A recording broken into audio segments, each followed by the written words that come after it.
Xiu-Qi is the most talented disciple in a sect of demon hunters, and his master entrusts him with a mission: travel to the mortal world and recover the lost Nuwa stone, which is also being sought by a once powerful demon, now slowly regaining his strength after a crushing defeat. The stone's essence has already been absorbed by the kind-hearted demoness Bai Mengsheng, who, together with her sister Xiaoqing, is trying to live peacefully among humans. But Xiuqing isn't sure a demon can ever truly be trusted. Director Ma Zhong-Xuan began his career as an action choreographer before establishing himself as a filmmaker during the second half of the 2000s, when China's online film industry was experiencing its first real boom. His filmography from that period is an almost uninterrupted string of fantasy web movies, several Dream Journey installments, White Knight Night, Investiture of Gods, and others.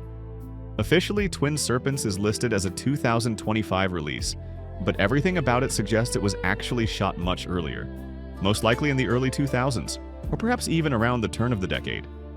You can tell from both its overall visual aesthetic and the film's unmistakable old-school sensibility, which shows none of the stylistic trends that have swept through the genre in recent years.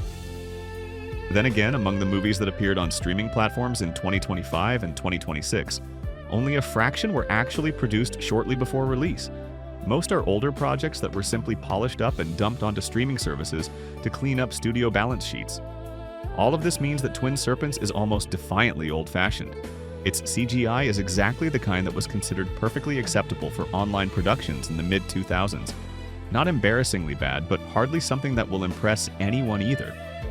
The sets, costumes, and makeup aren't particularly expensive looking, although the production designers clearly did their job with care, avoiding the depressing sloppiness that usually gives away projects where nobody had the time, energy, or desire to think about the details.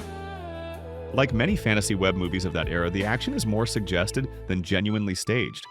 Characters strike heroic poses with their weapons and hurl obviously computer-generated spells at one another. The romantic storyline, however, feels a bit more alive than is typical for films of this kind. It's loosely based on China's famous legend of the White Snake and Green Snake, though only faint traces of that classic tale remain. Actors Cha Jie and Feng Xin-Duo make a genuinely charming couple, and their gradual romance unfolds with sincere warmth, albeit wrapped in the sugary sentimentality that comes with the genre. In the end, that's what carries the film, not its scale or originality, but the simple human charm of its leads, something that doesn't fade with age. Twin Serpents isn't a film for viewers looking for something fresh in online fantasy, and it's certainly not for those unwilling to accept the limitations of low-budget filmmaking. It's a simple, slightly mothballed, but perfectly harmless piece of entertainment that honestly delivers exactly what it promises: a little magic, a lot of disarming innocence, and an uncomplicated romance. If that's enough for you, you'll probably have a good time. Everyone else can keep moving.